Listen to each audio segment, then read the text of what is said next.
بیقراره دل بیقرار سلام ای طلوع شب انتظار بیا ای عزیز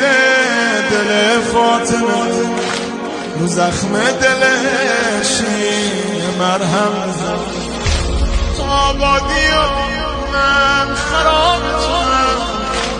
همیشه دلیل عذابتونم توی حاضر و ناظر من ولی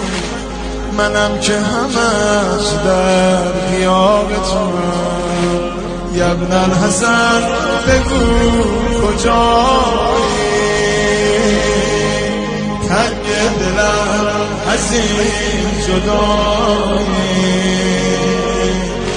تنگ دلم